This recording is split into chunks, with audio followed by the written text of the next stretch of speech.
நான் இலக்கியத்தையும் சினிமாவையும் ரெண்டாக நான் பிரிக்கவே இல்லை. ஏன்னா ரெண்டுமே ஒரு மீடியம்.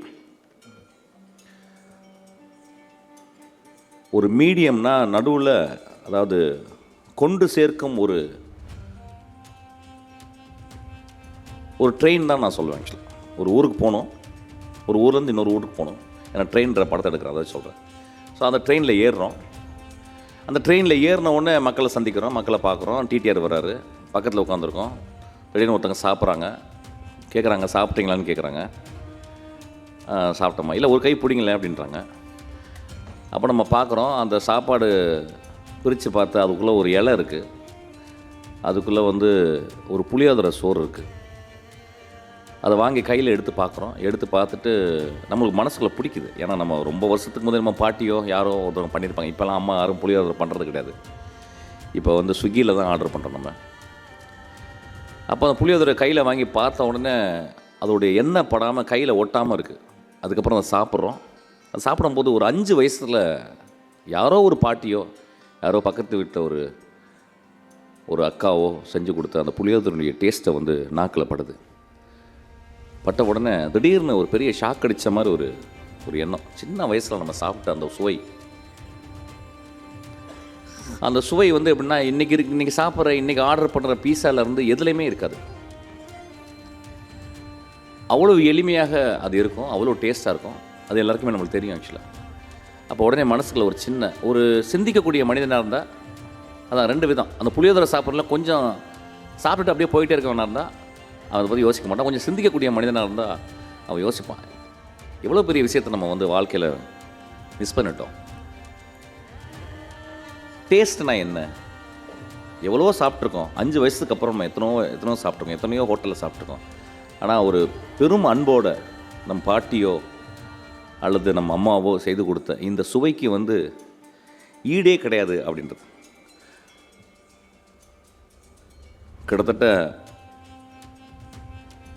அந்த ஆதி சமையலை, அந்த ஆதி சுவையை உங்களுக்கு பகிர்ந்து கொண்டே இருப்பது தான் இலக்கியம். ஒவ்வொரு காலகட்டத்தில் மனிதன் வளர்ந்து கொண்டே இருக்கிறான். வளரும்போது தன்னுடைய இளமை பிராயத்தை, இளமையில் பார்த்து அனுபவித்த, ரசித்த, அதிர்ச்சி அடைந்த, ஆச்சரியமடைந்த விஷயங்களை மறந்து கொண்டே போகிறான். அவன் வயசாக அதுக்கு வேறு மாதிரி எண்ணங்கள். வண்டி ஓட்டுறது, கார் ஓட்டுறது, விளையாடுறது, காதல் வயப்படுதல், கல்யாணமாகுதல், குழந்தை பெற்றுக்கொள்வது, இப்படி போயிட்டே இருக்கான். ஆனால் எந்த ஒரு அழுத்தமும் இல்லாமல், எந்த ஒரு கட்டாயமும் இல்லாமல் நம்ம பார்த்தது நம்ம சைல்டுஹுட்டில் இருக்க மெமரிஸ் தான். அந்த மெமரிஸை நம்ம இழந்துக்கிட்டே இருக்கோம். நேற்று ஒரு சீனு, ஒரு ட்ரெயினில் ஒரு சீனு. இந்த ட்ரெயினில் ஒரு குழந்தை பிறக்குது. ட்ரெயினில் குழந்தை பிறந்த உடனே யூஸ்வலாக நம்ம கேட்டிருப்போம், ட்ரெயினில் குழந்தை பிறந்திருக்குது, ஃப்ளைட்டில் குழந்தை பிறந்திருக்குது நம்ம கேட்டிருப்போம். நான் ஒரு எழுத்தாளனாக, ஒரு இயக்குனராக நான் ட்ரெயினில் குழந்தை பிறக்கிறது ஒரு காட்சி வச்சுருக்கேன். அந்த காட்சியை வச்சோன்னா அந்த ட்ரெயினில் இருக்கவங்க நிறைய பேர் ட்ரெயினில் குழந்தை பிறந்தா நீ அந்த குழந்தைக்கு கடைசி வரைக்கும் அதுக்கு ஃப்ரீயான டிக்கெட், அது மாதிரி ஃப்ளைட்லாம் இருக்குது. ரொம்ப ரேரஸ்ட்டு ரேர். இதை நம்ம காதில் கேட்டிருப்போம், ஆனால் இதை பார்த்துருப்போமா அப்படின்றது தெரியல. அப்போ ஒரு சினிமா கலைஞனாக இதை நான் ஆடியன்ஸுக்கு பார்க்க வைக்கணும்னு ஆசைப்பட்றேன். ஏன் இதை ஆசைப்பட்றேன் அப்படின்னா, நான் பார்க்கணுன்னு முதல்ல ஆசைப்பட்றேன். ஒரு ட்ரெயினில் ஒரு குழந்தை பிறந்தா எப்படி இருக்கும்? அப்போ அந்த ட்ரெயினில் குழந்தை பிறக்கிறதுக்குள்ள எல்லா விஷயங்களும் நான் முன்னாலே செஞ்சிடறேன். ஆடியன்ஸை அதை ப்ரிப்பேர் பண்ணிவிட்டு அதுக்கப்புறம் ட்ரெயினில் குழந்தை பிறகு, ட்ரெயினில் குழந்தை பிறந்தது முக்கியமான சீன். அதோட முக்கியமான சீன், அந்த ட்ரெயினில் இருக்கவங்க என்ன பண்ணுறாங்க, அந்த குழந்தை பிறந்தவுடனே அந்த பெண்ணுக்கு அது ஒரு 3rd class கம்பார்ட்மெண்ட்டில் ட்ராவல் பண்ணுற ரொம்ப ஏழ்மையான ஒரு பெண். அதுக்கு நிறைய பேர் அதுக்கு பரிசுகள் கொடுக்குறாங்க. இந்த பரிசு கொடுத்தல் மனித மாண்பு எப்பொழுதுமே. அதுவும் ஒரு சந்தோஷமான ஒரு வழியில் இருந்து பிறந்த ஒரு குழந்தைக்கு கொடுக்கும்போது நிறைய பொருள்களை கொடுக்குறாங்க. அப்போ நான் ஒரு இயக்குனர் வந்துக்கிட்டு என்ன பண்ணேன், காலையில் உட்காந்துட்டு என்னடா பொருள் கொடுப்பேங்க அசிஸ்டன்ட் டைரக்டர் அப்படின்னோடனே எல்லாருமே சொல்கிறான், சார் ஸ்வீட்ஸ் கொடுக்கலாம் சார் அப்படின்றான். அப்புறம் ஒருத்தன் என்ன சொல்கிறான், சார் ஒரு புடவை கொடுக்கலாம் சார் அப்படின்னா. அதுக்கப்புறம் இப்படி ஒவ்வொன்றா சொல்லிக்கிட்டு இருக்காங்க. அப்படி பார்த்தா ஒரு 4-5 தான் வருது. புடவை வருது, ஸ்வீட் வருது. பிறந்த குழந்தைக்கு என்ன கொடுக்க முடியும்? அப்போ ஹீரோயினை என்ன சொன்னால் ஒரு மோதிரத்தை கழட்டி மாட்டுடி அப்படின்னு சொன்னேன். மோதிரத்தை கழட்டி மாட்டலாம். அதுக்கப்புறம் வந்து ஒருத்தவங்க வந்து வாழைப்பழம் கொடுக்க சொன்னேன். வாழைப்பழம் கொடுத்தாங்க. அதுக்கப்புறம் என்ன தோணுச்சோ தெரியல, திடீர்னு நான் சொன்னேன், ஒரு அம்மா, ரொம்ப வயசான அம்மா, தன்னுடைய பேக்கில் இருந்த ஒரு ரொட்டி துண்டத்தை, ஒரு ப்ரெட்டை வந்து கொண்டாந்து கொடுத்தாங்க. நான் என் அசிஸ்டன்ட் சொன்னேன், இந்த 7 பொருள்களை கொடுத்ததில் எந்த இதா அப்படி பிடிச்சிச்சு அப்படிமோ எல்லாம் சொன்னாங்க வந்து அந்த ரொட்டி துண்டு தான் சார். இங்கே தான் வந்து ஒரு இடத்துல வந்து இலக்கியமாகுது, ஒரு திரைப்படமோ என்னமோ. அது ஏன்னா நான் சின்ன வயசில் என் வீட்டுக்கு வந்து என் தந்தையாரோ இல்லை என் மாமாவோ யாரோ வரும்போது ஒரு ரொட்டி துண்டத்தை வாங்கிடுவாங்க. அது ஒரு கொலானியல் பீரியட்லேருந்து நம்மளுக்கு கிடைச்ச ஒரு விஷயம். வெள்ளைக்காரங்க வந்ததுலேருந்து அவங்க தான் ப்ரெட்டை பண்ணுறாங்க. அந்த ப்ரெட்டை நம்ம சாப்பிட்றோம். அந்த ப்ரெட்டு வந்து நம்மளுக்கு வந்து ரொம்ப ஒரு முக்கியமான, ரொம்ப டேஸ்டியான ஒரு பொருளாக மாற்றி அது அந்த இளமை பிராயத்தோடு அப்படியே காணாமல் போயிடுது. இன்றைக்கி வந்து அது டோட்டலாக மறந்துட்டோம். இப்போ நம்ம ப்ரெட்டுன்றது வந்து ரொம்ப சாதாரணமான ஒரு விஷயமாக தான் இருக்கும். ஆனால் நான் சிறு வயதில் இருக்கும்போது, சாம்ராஜ் இருக்கும்போது அவங்களுக்கு தெரிஞ்சிருக்கும் ரொட்டி துண்டம். ஏன்னா ரொட்டி அப்படிங்கும்போது பிப்ளிக்கல் மீனிங் வருது. கிறிஸ்து கொடுத்தது வைனும் அந்த ரொட்டி துண்டத்தையும் கொடுத்தது வந்து ஞாபகம் வருது. ஸோ இலக்கியம் முதல்ல நம்ம புரிஞ்சிக்க வேண்டியது, ரொம்ப எளிமையாக இலக்கியம்னா என்ன. ஏன்னா நிறைய பேசிகிட்டே இருக்கோம், இலக்கியம் இலக்கியம் இலக்கியம். என்ன சார் ரொட்டி துண்டு தான் இலக்கியன்றீங்களா அப்படின்னா, ரொட்டி துண்டும் இலக்கியம் தான், தோலில் போகிற துண்டும் இலக்கியம் தான், கிழிச்சு போட்ட பேப்பர் துண்டும் இலக்கியம் தான். ஆனால் என்ன அதில் இருக்குன்றது தான் ரொம்ப முக்கியம். இவ்வளோ வருஷங்களாக வந்து கிட்டத்தட்ட ஒரு 10 நாளைக்கு ஒரு தடவை என்னை வந்து ஒரு வெறிநாய் மாதிரி துரத்துகிற ஒரு விஷயம், ஒரு கேள்வி என்ன, இலக்கியம்னா என்ன, எதுக்கு சினிமா பண்ணுறோம், எதுக்கு ஆடியன்ஸு சினிமா பார்க்குறாங்க அப்படின்றது தான். நான் ரெண்டையும் கலந்து தான் பேச போகிறேன். எந்தளவு இன்ட்ரெஸ்டிங்காக இருக்குன்னு தெரியல நான் பேசுகிறது. அதை பற்றி நான் கவலையில், எனக்கே பேசிக்கிற மாதிரி தான் நான் பேசிப்பேன் சில டைமு. கிட்டத்தட்ட மோனோலாக் தான், டயலாகே கிடையாது லைஃப்பில் இங்கே. ஸோ நம்ம சும்மா நான் பேசுகிறத உளறலை நீங்களும் கேட்டுட்டு அப்படியே வீட்டுக்கு போயிட்டு பீஸாலாம் சாப்பிட்டுட்டு ஆர்டர் பண்ணிட்டு மறந்துடுங்க. ஏதாவது நான் சொன்னது மனசில் இருந்தால் கொஞ்சம் யோசிச்சு பாருங்கள். இலக்கியம் ஒரு மனிதனை இலக்கியம் மட்டும் மனிதர்களை சிந்திக்க வைக்கிறது.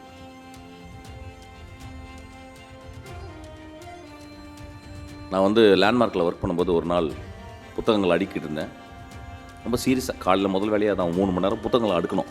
அது மேலே அந்த குப்பையில் தூசை தட்டி தட்டி தட்டி அடுக்கணும். ஒரு பெரிய பௌத்தத்துக்குரிய ஒரு இடம், ஒரு பெரிய மெடிடேட் பண்ணுற ஒரு இடம் தான் அது ஆக்சுவலாக. அப்போ அடுக்கிக்கிட்டே இருக்கும்போது திடீர்னு ஒரு நாள் ஒரு லேடி வந்து அப்படி வந்து வேகமாக போனாங்க. அவங்கள பார்த்தேன். அப்புறம் அந்த பக்கம் போகிறாங்க, அப்படி போகிறாங்க. ஒரு ஏதோ தெரிஞ்சிச்சு, ஒரு புத்தகத்தை தேடுறாங்க. அப்போ ஒரு புத்தகத்தை எடுத்தாங்க, கண்டுபிடிச்சி. அதுக்கப்புறம் இன்னொரு இடம் போனாங்க, இன்னொரு புத்தகத்தை எடுத்தாங்க. கிட்டத்தட்ட ஒரு 4 புத்தகங்கள் எடுத்தாங்க. நான் பின்னாடியே போயிட்டே இருக்கேன். ஏன்னா நான் தான் ஹெல்ப் பண்ணேன் அவங்களுக்கு. ஆனால் என்னை பற்றி அவங்க கவலைப்படல, என்கிட்ட கேள்வி கேட்கல. தேடி எடுத்துட்டாங்க. 4 புத்தகங்கள் எடுத்தாங்க. அவங்கள பார்க்கலே தெரிஞ்சிச்சு அவங்க தமிழ்நாட்டை சேர்ந்த ஒரு பெண்மணி கிடையாது, ஒரு வடநாட்டை சேர்ந்த பெண்மணி. ரொம்ப எளிமையாக ஆனால் படித்தவங்கன்றது தெரிஞ்சது. எல்லாம் ஆங்கில புத்தகங்கள். ஆங்கில புத்தகம் படித்தனால படித்தவங்கன்னு கிடையாது, எடுத்தது ஆங்கில புத்தகங்கள். எடுத்து பார்த்தா அந்த 4 புத்தகங்களும் பார்த்திங்கன்னா ஒரே ஒரு தலைப்பை நோக்கி இருந்துச்சு. அதாவது ஈழத்தில் நடந்த ஈழச் சிறுகதைகள், ஈழ கொடுமைகளை பற்றிய கட்டுரைகள், ஈழத்தின் பிரச்சனைகளை மையமாக்க எழுதப்பட்ட 4 புத்தகங்கள். அப்போ அந்த அம்மாட்ட வந்து நம்மளுக்குள்ளே ஈழம் இருக்கே, நம்ம ஈழத்தை சேர்ந்தவங்க தானே, நம்ம மனிதர்கள் தானே அவங்க, நம்மளுடைய சொந்தக்காரங்க தானே அவங்க, நம்மளுடைய தாய் தந்தை தானே ஈழமும், இங்கேருந்து பிரிஞ்சு போய் அங்கே வேலை செஞ்சவங்க தமிழர்கள் அவங்க. சார் நான் ஒரு தமிழனா அவங்கள்ட்ட போய் கேள்வி கேட்டேன். அம்மா நீங்கள் வந்து வடநாட்டை சேர்ந்தவன் போல் இருக்குது. நான் ஆங்கிலத்தில் கேட்குறேன், நீங்கள் வடநாட்டை சேர்ந்தவங்க எதுக்கு வந்து நீங்கள் வந்து இந்த புத்தகங்களை, அதுவும் தமிழ் சார்ந்த ஈழம் சார்ந்த ஒரு புத்தகங்களை எடுக்கிறீங்க அப்படின்னா. அப்போ அவங்க சொன்னாங்க, தம்பி உலகத்தில் 2 லிட்ரேச்சர் இருக்குது, 2 இலக்கியம் இருக்குது. இந்த 2 மிகச்சிறந்த இலக்கியங்கள் என்னென்னு கேட்டால், ஒன்று ஆஸ்விட்ச் இலக்கியங்கள், அதுக்கப்புறம் ஈழ இலக்கியங்கள் சொன்னாங்க. ஆஸ்விட்ச் இலக்கியம் அப்படின்னு கேட்டிங்கன்னா வந்து 1940களில் 2ஆம் உலகப் போரில் நடந்த பெரும் கொடுமை. அதாவது ஒவ்வொரு யூதர்களும் கண்டுபிடிக்கப்பட்டு வளைக்கப்பட்டு அவர்களை பீர்கானோ, ஆஸ்விட்ச் அப்படின்ற அது போன்ற நிறைய கான்சன்ட்ரேஷன் கேம்பில் அவங்கள போட்டு அவங்கள வதை செஞ்சு அவங்கள கொல்றாங்க. எப்படி கொல்றாங்கன்னா, கிட்டத்தட்ட ஒரு சின்ன ஒரு அடுப்பு மாதிரி, பெரிய பெரிய அடுப்பு, ஒவ்வொரு அடுப்புலையும் வந்து ஒரு ஒரு ஒரு 100 பேரை உள்ளே வச்சு எரிக்கிறாங்க உயிரோட. அதை சொல்கிறாங்க. அது மாதிரி ஈழ இலக்கியம்ன்றாங்க. அதிகமாக வழிகளை சந்தித்த 2 இனம், ஒன்று யூத இனம், அதுக்கப்புறம் ஈழம் மக்கள் அப்படின்றாங்க. ஸோ இங்கே தான் வந்து உண்மையான எழுத்து இலக்கியம் வருதுன்னு சொல்கிறாங்க. எனக்கு வந்து நான் அப்போ வயசு வந்து எனக்கு அப்போ தான் சினிமாக்குள்ளே போகலாம் அப்படின்னு நினச்சிக்கிற இருந்த டைம். இதை கேட்டுட்டு எனக்கு இன்றைக்கி வரைக்கும் ஒரு மிகப்பெரிய விடுகதையாகவே இருக்குது. இலக்கியம்னா வந்து நீங்கள் ஒரு 1000 இலக்கியவாதிகளை கூப்பிட்டு சொன்னீங்கன்னா 1000 இலக்கியவாதிகளும் இலக்கியத்தை பற்றி அவங்களுடைய கூறுகளையும் அவங்களுடைய கொள்கைகளையும் அவங்களுடைய சிந்தனையும் சொல்லுவாங்க. கிட்டத்தட்ட எல்லா சிந்தனையும் ஒன்றா தான் இருக்கும். மனிதன் பற்றி ஆனால் நான் புரிந்து கொண்டது, இலக்கியம் என்பது மனித வாழ்வில் நடந்த வழிகளை பதிவு செய்தது. அந்த வழி முடிஞ்சிடும், ஆனால் அந்த வழியினுடைய வேறு அப்படியே உள்ளே வந்து பூமிக்குள்ளே மறைஞ்சிருக்கும். அப்படித்தான் ஈழமும் யூத இலக்கியமும். அந்த அம்மா அன்றைக்கி வந்து என்னுடைய கண்களை திறந்து விட்டு போனாங்க. நான் சினிமாவுக்கு வர்றதுக்கு முந்தைய முதல்ல இதை தான் என்னுடைய கண்களை திறந்து விட்டு போனாங்கன்னு சொல்லுவேன். அப்படியே நான் வேறு இடத்துக்கு வர்றேன். அப்படியே மாப்பசானுடைய ஒரு கதை இருக்குது. அந்த கதையில் வந்து இவன் கேட்டாங்க, பாரிஸ்லேருந்து ஒரு இளைஞன் வந்து ரொம்ப சோர்வடைஞ்சு நிறைய வேலை செஞ்சுக்கிட்டே இருக்கான். ரொம்ப சோர்வடைஞ்சு அவன் என்ன பண்ணான், ஒரு கிராமத்துக்கு போனான். அந்த கிராமத்தில் வந்து பறவைகளை வேட்டையாடும் ஒரு இடத்த தேர்ந்தெடுக்கிறான். அங்கே போய்ட்டு ஒரு இன்னில் போய் தங்கி ஒரு பெரியவரை கூப்பிட்டுக்கிட்டு துப்பாக்கியை அங்கேயே வாடகைக்கு வாங்கிட்டு இவன் வந்து வேட்டைக்கு போகிறான். வேட்டைக்கு போய் என்ன பண்ணுறாங்க, காலையிலேருந்து சாயங்காலம் வரைக்கும் வெயிட் பண்ணுறாங்க. சாயங்காலமாக எந்த பறவையும் வரல. கடைசியில் 2 பறவைகள் பறந்து வருது. இவன் குறி பார்த்து ஒரு பறவையை சுடுறான். பறவையை சுட்டு முடித்த உடனே அந்த பறவை கீழே விழுந்துருது. உடனே இவன் சொல்கிறான் வந்து, நான் 2 பறவையும் சேர்த்து சுடலான்னு தான் நினச்சி சுட்டேன், ஆனால் ஒரு பறவை தான் கிடச்சிது அப்படின்றான். உடனே அந்த வயதான அந்த மனிதர், அவர் கூட வந்த அந்த கைடு சொல்கிறாரு, கொஞ்ச நேரம் இரு தம்பி அப்படின்றாரு. கொஞ்ச நேரம் அவன் வெயிட் பண்ணுறான். நீ வானத்தை பார்த்துக்கிற அப்படின்றான். அந்த 2 பறவைகளில் கீழே விழுந்த பறவை போய் இன்னொரு பறவை பறந்து போயிடுச்சுல, பயந்து போயிட்டு அது மீண்டும் பறந்து அவன் பக்கத்தில் வருது. அதை அவன் சுடுறான். மாப்பசன் எழுதுறாரு. அவர் சொல்கிறாரு, அது 2மே இணைப்பறவைகள். ஒரு பறவை வந்து இறந்து போச்சுன்னு தெரிஞ்சோடனே பயத்தில் போயிட்டு திரும்பி வரும், இணையை தேடி வரும், என்னையும் கொன்றுங்க அப்படின்னு அது வந்து பக்கத்தில் வந்துடும். அப்படியாப்பட்ட பறவை தான் நீங்கள் கொன்னீங்க அப்படின்னு சொல்லி முடிப்பான். கடைசியில் எழுதுறாரு, மாப்பசன் எழுதுறாரு, அந்த விடுதிக்கு வந்து அந்த துப்பாக்கியை கொடுத்து விட்டு அவன் பாரிஸ் சென்று விடுகிறான். அதற்கப்புறம் அவன் பாரிஸை விட்டு திரும்பி வரவே இல்லை அப்படின்னு சொல்கிறான். இப்போ இதுக்குள்ளே என்ன சொல்கிறாங்க அப்படின்னா, மாப்பசன் என்ன சொல்கிறாருன்னா, நம்மளை கடுமையாக சிந்திக்க வைக்கிறார். இப்போ ஈழ லிட்ரேச்சரும் நாசி லிட்ரேச்சரும், நான் சொன்ன வழிகளை சொன்ன லிட்ரேச்சரும், உங்களுக்கு ஈழ வழியை பற்றி உங்களுக்கு தெரியும். உயிரோடு ஒரு 15,000 பேர் புதைக்கப்படுறாங்க பெரும் குழி தோண்டப்பட்டு. பெண்களுடைய யோனிகளில் குண்டு வைக்கப்பட்டு வெடிக்கப்படுகிறது. தாயையும் தங்கைகளையும் கணவன்மார்களே மகன்களே புணரச் செய்து மீண்டும் அவர் சுடப்படுகிறார்கள். இப்படியாப்பட்ட கொடுமைகளும் நடந்திருக்கு ஈழத்தில். அதே மாதிரி வழியை தான் இந்த இடத்துல ஒரு இளைஞன் 2 பறவைகள் கொடுத்துருக்கான். யூதர்கள் நம்மளுக்கு சொந்தக்காரர்கள் அல்ல. ஈழத்தில் இறந்து போனவர் மனிதர்களும் இம்மீடியட் ரிலேஷன்ஷிப் நம்மளுக்கு இல்லை. இம்மீடியட்டாக உடனே சொந்தக்காரர்கள் இல்லை, தள்ளி இருக்கலாம். அந்த இறந்து போன அந்த 2 பறவைகளும் நம் சொந்தங்கள் அல்ல. ஆனால் 3ம் ஒன்றே என்று இலக்கியவாதி மட்டுமே சொல்லுவான்.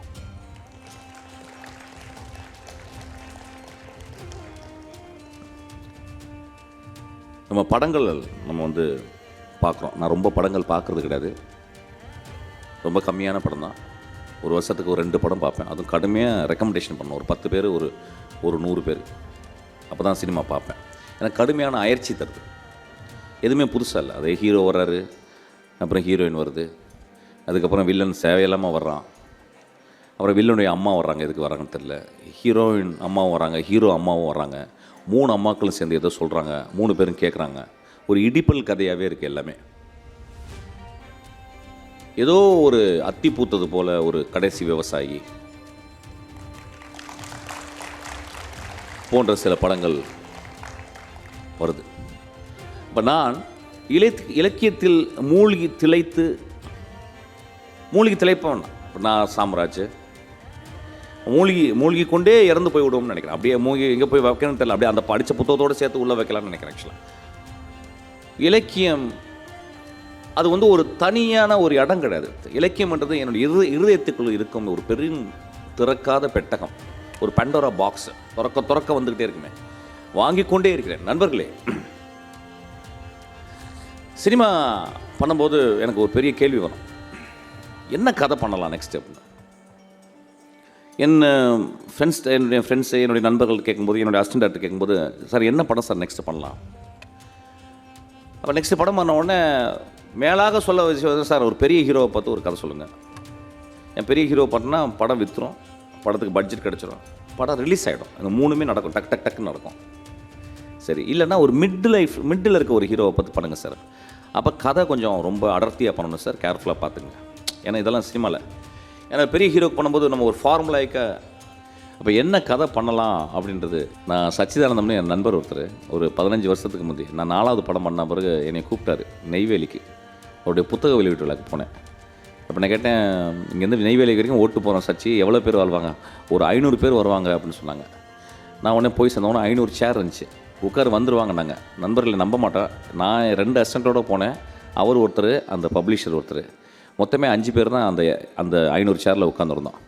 நான் உலகத்திலே பேசின பெஸ்ட்டு உரை அதுதான். தலை குடிஞ்சுக்கிட்டே என்னையை பார்த்தே பேசினேன். ஆக்சுவலாக அதனால் நான் பேசுகிறதுக்கு ஒன்றும் கிடையாது.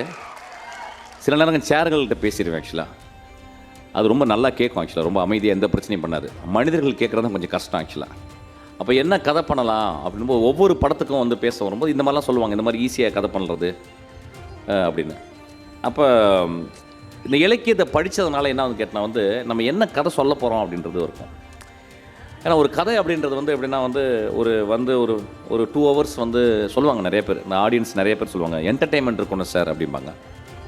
என்டர்டெயின்மெண்ட்னா என்னென்ன நான் கேள்வி கேட்டோம்னா அதுக்கு ஒரு பதில் வரும். ஒரு 5 பாட்டு இருக்கணும் சார், ஒரு 5 ஃபைட் இருக்கணும், கிளைமேக்ஸில் ஒரு 4-5 ஹெலிகாப்டர் உடைக்கணும், அதெல்லாம் பண்ணோம்னா அப்புறம் நல்லாயிருக்கும் சார், அதுதான் என்டர்டெயின்மெண்ட். அது வீட்டிலே உடச்சிடலாம். அதாவது வீட்டில் லெகோ டாய்ஸை வாங்கி வச்சுட்டு, இல்லைன்னா நம்மளாம் ஒரு சின்ன ஒரு மண்ணில் வீடு கட்டி அதை உடச்சிட்டேன்னு வச்சுங்களேன், ஒரு 150 ரூபா மிச்சமாகும். ஆக்சுவலாக அதை திரும்பி போய் அங்கே போய் இல்லைன்னா ஒரு சுற்றியில் எடுத்துகிட்டு போய் வெளியே இருந்த ஒரு ஏதாவது ஒரு பிளாஸ்டிக் ஏதோ போட்டு டமால் உடச்சோம்னு வச்சுங்களேன், இன்ட்ரெஸ்டிங்காக இருக்கும். அது செல்ஃப் அக்ரெஷனை வந்து வெளிப்படுத்தக்கூடிய ஒரு மீடியமாகவே சினிமா ஆயிடுச்சு. சரி, அப்புறம் வேறு என்டர்டெயின்மெண்ட் மீடியம்னா வந்து அப்புறம் வந்து நல்லா சிரிக்கணும். என்ன சிரிக்கணும்னா வந்து ஒரு தலையில் முடியலாதவரை வந்து அந்த ஹீரோ வந்து தலையில் கொட்டியே வழுக்கம்பான், உடனே பயங்கர தியேட்டரே சிரிக்குது. அப்புறம் ஒரு மாற்றுத்திறனாளி போவான், அவனை எட்டி உதைக்கிறது, அது வந்து பயங்கரமாக சிரிக்கும். ஸோ இதுதான் காமெடி ஜானர். அப்புறம் சீரியஸாக என்ன படம் பண்ணலாம் அப்படின்னா, சீரியஸாக நம்ம நினச்சிக்கலாம், சீரியஸ்னால் வந்து செத்த வீட்டில் போய் உட்காந்து படம் பார்க்குற மாதிரி. அது சீரியஸ் கிடையாது. It is a serious incident happen, but we are not serious, it's a part of life. Serious அப்படின்றது வந்து எப்படின்னு கேட்டால் வந்து சீரியஸ் லிட்ரேச்சர்னு ஒன்று இருக்குது. இப்போ டாஸ்டாவ்ஸ்கி வந்து Tolstoy serious literature, Gabriel Garcia Marquez ஒரு சீரியஸான லிட்ரேச்சர், செக்கோ வந்து ஒரு சீரியஸான லிட்ரேச்சர், விர்ஜினியா woolf வந்து ஒரு சீரியஸான லிட்ரேச்சர். சீரியஸ் லிட்ரேச்சர் அப்படின்றது அப்படின்னா வந்து உங்கள் எண்ணங்களை கொஞ்ச நேரம் அமைதியாக இருக்க சொல்லிவிட்டு, ஒரு பெரும் எழுத்தாளன், ஒரு பெரும் கலைஞன் ஒரு கதை சொல்கிறான், அந்த கதையை கேளுங்க ஒத்து. அந்த கதையை கேட்டு முடித்த பிறகு உங்களுக்குள்ள வாழ்க்கையில் சில கேள்விகள் இருக்கும். ஒரு 80 வருஷம் நம்ம வாழ்ந்தோம்னா ஒரு 8 கேள்வி இருக்கும், 10 வருஷத்துக்கு ஒரு கேள்வி இருக்கும். எனக்கு கேட்டால் அப்படி தான் இருக்கும். ஒரு 8 கேள்வி. ஒரு மனிதன் இறந்து போகிற ஒரு 100 வருஷம் தானே ஒரு 8-9 கேள்வி இருக்கும். அந்த கேள்விக்கு பதில் இருக்காது. அது முக்கியமான கேள்வி, கடவுள் இருக்காரா இல்லையா? கடவுள் இருந்தால் ஏன் இவ்வளவு பாவங்கள் நடக்குது? கடவுள் இருந்தால் ஏன் இவ்வளவு பாவம் செஞ்சமே உயரத்தில் இருக்கலாம்? என் குழந்தை ஏன் இறந்து போச்சு? என் புருஷன் நான் இவ்வளவு நன்றாக இருந்தும் என்னை விட்டு ஏன் ஓடி போய் விட்டான்? இப்படி வந்து 15 கொஸ்டின் பதில் இல்லாத கேள்விகள் இருக்கும். ஒரு 10 கேள்வி ஒரு வாழ்க்கையை நீங்கள் சுருக்கி பார்த்தீங்கன்னா, இந்த கேள்விகளுக்கு பதில் எங்கேயுமே கொடுக்குறது கிடையாது. ஃப்ரெண்டு போயிட்டே இருப்பான், நம்ம வண்டியில் ஏறி போயிட்டே இருப்போம், வண்டி ஆக்சிடென்ட் ஆகும், ஃப்ரெண்டு மட்டும் செத்து போவான், நம்ம உடம்புல ஒரு ஸ்க்ராட்ச் இல்லாமல் இருப்போம். இப்படி வாழ்க்கையில் பல புதிர்கள் வந்து நடந்துக்கிட்டே இருக்கும். இதெல்லாம் சேர்த்தோம்னா ஒரு 10 கேள்வி வரும். கேள்விகள் எல்லாமே வாழ்ந்துட்டு போகிற ஆளுங்களும் இருக்காங்க. நான் பார்த்துருக்கேன் 100 வருஷம் அப்படியே இந்த சோஃபா மாதிரி, வீட்டில் இருக்க தலகாணி மாதிரி, ஒட்டடை குச்சி மாதிரி வாழ்ந்துட்டு போகிற ஆளுகளும் இருக்காங்க. ஸோ ஒரு 10 கேள்விகள் வரும். இந்த 10 கேள்விகளை ரொம்ப ஆழமான, தீர்க்கமான, விடுகதையான இந்த கேள்விகளை இலக்கியவாதிகள் மட்டுமே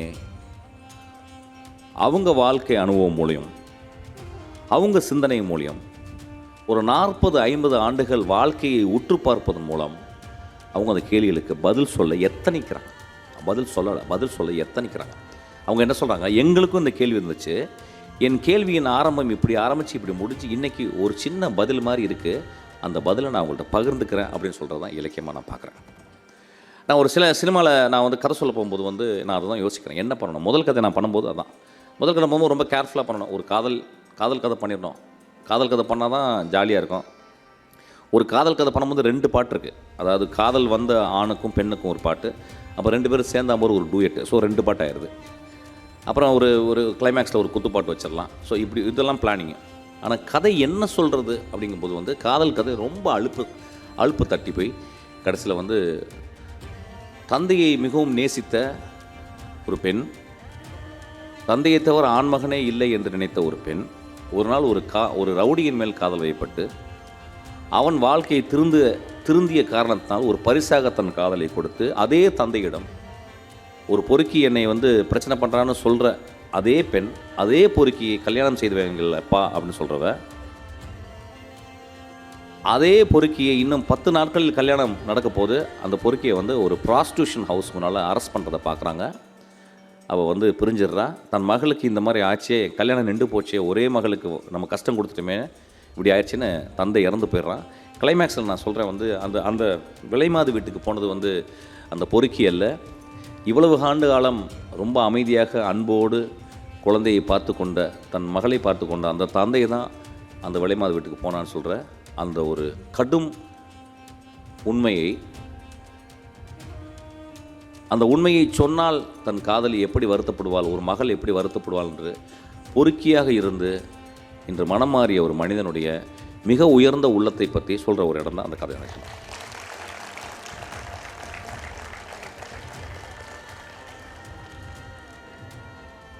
ஒரு சினிமா நம்ம பார்க்கும்போது, இப்போ கடைசி விவசாயி வந்து நான் எப்போ பார்த்தாலும் சொல்லுவேன். ஆக்சுவலாக அந்த படத்தை பார்க்கும்போது மொத்தமே 4 பேர் 5 பேர் தான் இருந்தோம் அங்கே.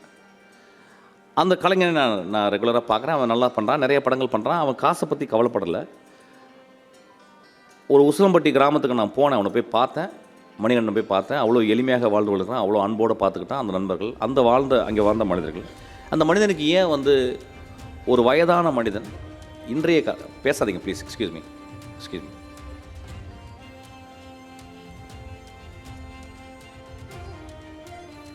தம்பி, பேசாதீங்க தம்பி.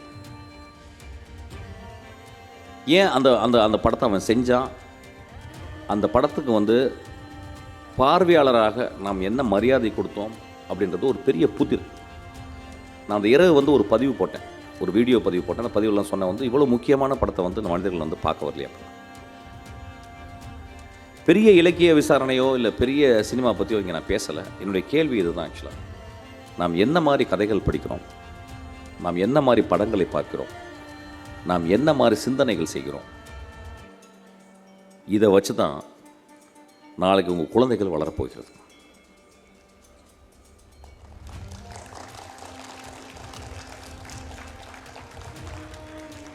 ஒரு 2 நாளுக்கு முந்தி படித்த ஒரு Latin saying, man's character is is fate அப்படின்றான். மனிதனுடைய குணம் அவனுடைய விதி அப்படின்னு சொல்கிறான். நண்பர்களே, இன்றைக்கி நீங்கள் சிந்தனையும் நீங்கள் செய்யும் மிகச்சிறந்த செயல்களும் கலைகளில் நீங்கள் தேர்ந்தெடுத்து போகிறதா நாளைக்கு உங்கள் குழந்தைக்கு சொல்லிக் கொடுக்க போகிறீங்க. இன்றைக்கி பாருங்கள், நம்ம குழந்தைங்களை பார்க்குறோம் வந்து ஒரு சின்ன வீடியோவை அதாவது எடுத்து நம்ம கையில் கொடுத்துட்றோம். ஏன்னா தொல்லப்படுதுங்க. எல்லா குழந்தையும் வந்து இன்றைக்கி வந்து ஹைப்பர் ஆக்டிவாக இருக்குது. காரணம் வந்து உணவு. நம்ம உணவில் இருக்க ஸ்டெராய்டு, நம்ம உணவில் கலந்துருக்க விஷங்கள் அந்த குழந்தைகளை வந்து ஒரு 40 வருஷத்துக்கு முந்தைய இந்த குழந்தைகள் இல்லை. என் மகள் இருக்கும்போது ரொம்ப அமைதியாக இருப்பாள். இன்றைக்கி ஒரு பையனை இன்றைக்கி நான் பார்க்குறேன், ஒரு குழந்தை. அந்த குழந்தை அதனால் நிற்கவே முடியல.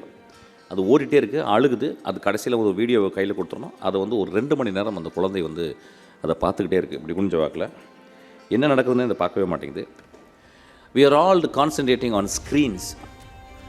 பெரியவர்கள் வந்து அதுக்கப்புறம் பார்த்தா நம்ம காலேஜ் பசங்க எல்லாருமே அந்த இதில் வந்து வீடியோ பார்க்குறது, இன்ஸ்டாகிராம் பார்க்குறது. நானும் இன்ஸ்டாகிராம் பார்க்குறேன். ஆனால் ஒவ்வொரு காலகட்டத்திலும் நம்மளை ஏதோ ஒரு சிந்தனையை செலுத்த முடியாமல், சிந்திக்க முடியாமல், ஒரு மரத்தை பார்க்க விடாமல், ஒரு குழந்தையின் சிரிப்பை ரசிக்க விடாமல், ஒரு மனிதன் வண்டியை இழுத்து கொண்டு போகும்போது அல்லது ஒரு வெயிலில் நடந்து போகும்போது ஒரு பிச்சைக்காரனுடைய ஒரு முகக்குறியையோ கவனிக்காமல் இந்த உலகம் நம்மளை கேட்ஜெட்டுக்குள்ளே எடுத்துகிட்டு போகுது. இப்போ இந்த இடங்களில் தான் 2 முக்கியமான விஷயங்கள் நம்மளுக்கு வந்து ஹெல்ப் பண்ணுது. ஒன்று வந்து புத்தகங்கள், இன்னொன்று வந்து சினிமா. சினிமாவை நான் தள்ளி வைக்கிறேன். ஏன்னா சினிமா கிட்டத்தட்ட வெகுஜன சினிமா அப்படின்னு சொல்கிறது போல் ஒரு என்டர்டெய்னிங் மீடியா மட்டுமே இருக்குது.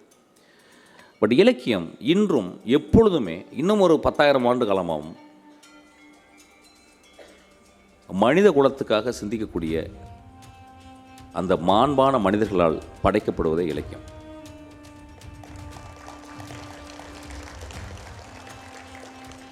நிறைய பேர் கேட்பாங்க, சார் நான் படித்த ஒரு 10 நிமிஷத்தில் தூக்கம் வந்துடும் சார் அப்படிங்கும்போது, அதாவது அந்த அந்த அந்த சொல்கிற அந்த மனிதனுடைய உள்ளே இருக்க அந்த மூளை இது வரைக்கும் சிந்திக்கவே இல்லைன்னு அர்த்தம். இப்போ எனக்கு கேட்டிங்கன்னா வந்து இன்னும் ஒரு அடுத்த 30 வருஷத்தை படித்து கழிதல் அப்படின்னு நினச்சிக்கிருக்கேன். சினிமா விட்டு போயிடணும்னு முடிவு பண்ணியிருக்கேன்.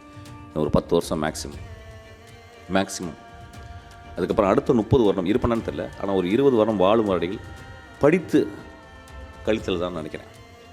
ஒரு நதியோரம் உட்கார்ந்து என்னுடைய திரைப்படங்களும் வெகுஜன மக்களை சுவையுடன் அணுகினாலும் உள்ளார்ந்த விஷயமாக நான் சொல்லப்படுவது மனிதன் எதற்கு வாழ்கிறான், மனிதன் எப்படி வாழ வேண்டும், ஏன் சக மனிதனை நாம் நேசிக்க வேண்டும் என்ற கேள்விகள் மட்டுமே என் படங்களில் உள்ளடங்கியிருக்கும். சாம்ராஜ் போன்ற என் நண்பர்கள் சொல்லுவாங்க, சார் உங்கள் படமே வெறும் கருணை தான் சார் அப்படிம்பாங்க. நான் நேற்று கூட என் ஹஸ்பண்டை பேசியிருந்தேன். ரொம்ப ஈஸியாக அதை சொல்லிட முடியும். ஆனால் வந்து ஒரு 25 வருட காலங்களாக நான் யோசித்து கண்டடைந்த ஒரு பெரிய கோவிலாகத்தான் பார்க்கிறேன். ஏதோ ஒரு எமோஷனுக்குள்ளே ஒரு ரைட்டர், ஒரு ஃபிலிம் மேக்கர் உள்ளே போகணும் கடைசியில். அந்த மாதிரி இடமாகத்தான் நான் கருணையை பார்க்கிறேன். கருணை, கம்பேஷன் எங்கேருந்து வந்துச்சு? ஒரு எழுத்தாளனாக ஒரு சினிமாக்காரனாக எங்கேருந்து வந்துச்சுன்னா பௌத்தத்திலேருந்து வருகிறது, பைபிள்லேருந்து வருது.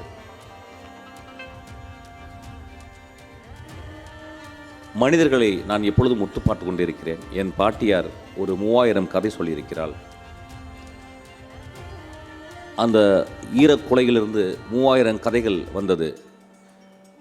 கடைசியில் எனக்கு ஆச்சரியத்தை தந்தது, அந்த ஈரக்குலையிலே அவள் கேன்சர் நோய் வந்து பேச முடியாமல் இறந்து போகிறாள். இந்த வாழ்க்கையினுடைய ஆச்சரியங்களை இலக்கியமும் கதைகளும் எனக்கு சொல்லிக் கொடுத்துக்கிட்டே இருக்கிறான். என்னால் தெரியும். இன்றைக்கி வந்து நம்ம வந்து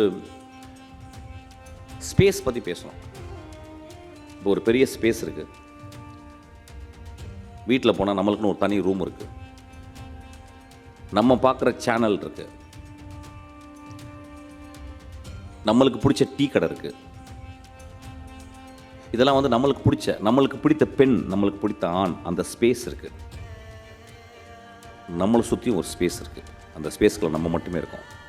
அதுதான் நம்முடைய சிந்தனையினுடைய ஸ்பேஸ். அந்த ஸ்பேஸை வந்து நம்ம இழந்துக்கிட்டே இருக்கோம். ஒரு மனிதன் ஒரு 15 நிமிஷம் வீட்டில் உட்காந்து ஒரு சேர்லையோ ஒரு ஓரையில் உட்காந்துட்டு எந்த சத்தமும் இல்லாமல், நேற்று நான் என்ன பண்ணேன், எத்தனை பேர்கிட்ட நான் வந்து வயலண்ட்டாக இருந்தேன், எத்தனை பேர் நான் எடுத்து எறிஞ்சு பேசினேன், எந்த மனிதன் என்னை நேசித்தான், எந்த மனுஷி என்னை நேசித்தான், எந்த மனிதன் என் அறிவை கொஞ்சம் அகலப்படுத்தி விட்டு போனால் நான் எப்படி வாழ வேண்டும், நேற்று நான் செய்த தவறை இன்று நான் செய்யாமல் எப்படி நான் வாழ வேண்டும் அப்படின்னு சிந்திக்கிறது ரொம்ப டைமே இல்லை. ஆனால் இப்போ 24 ஹவர்ஸில் நம்ம தூங்குகிற டைமை போகிற மிச்ச டைமெல்லாம் வி ஆர் ஆல்வேஸ் எங்கேஜ் ஏதோ ஒரு வகையில் பாழாகி போன நம்ம வேலை காலை 9 மணியிலிருந்து 6 மணி வரைக்கும் நம்மளை ஒரு ரோபோட்டை போல் இயங்க செய்கிறது. வீட்டிற்கு வந்தால் டிவி அல்லது கடுமையான அயற்சி, மனைவியினுடைய திட்டு அல்லது புருஷனுடைய திட்டு அல்லது குழந்தையினுடைய போராட்டம், இப்படியே கழிந்து போகிறது. ஞாயிற்றுக்கிழமைகள் ஏதோ ஒரு படத்துக்கு போகிறோம், அந்த படமும் மோசமான படமாகத்தான் இருக்கும். பீச்சில் போய் உட்கார்றோம், அங்கேயும் ஒரு 10,000 பேர் முன்னால் இருக்கிறாங்க. மனிதன் தனியான ஒரு ஸ்பேஸ், ஒரு இடத்தை அவன் கண்டடைவதே இல்லை. கடைசியில் அந்த 6 அடிக்குழிக்குள் மட்டும் அகலமாக படுத்துக்கொண்டு உறங்கி போய்விடுகிறான். இந்த ஸ்பேஸை நான் சேக்ரெட் ஸ்பேஸ்ன்னு சொல்லுவேன். It is called sacred space. இந்த ஸ்பேஸ் தான், இந்த ஸ்பேஸை நம்மளுக்கு கொடுக்கறது இலக்கியமும் ஒரு நல்ல சினிமா மட்டும்தான். இந்த ஸ்பேஸ் மௌனத்துக்கு சொந்தமானது. இந்த ஸ்பேஸ், இந்த இடம் கருணைக்கு சொந்தமானது. இந்த இடம் அழகுக்கு சொந்தமானது. இந்த இடம் நம் ஆன்மாவை சுத்தப்படுத்தும் ஒரு இடமாக விளங்குகிறது. நன்றி.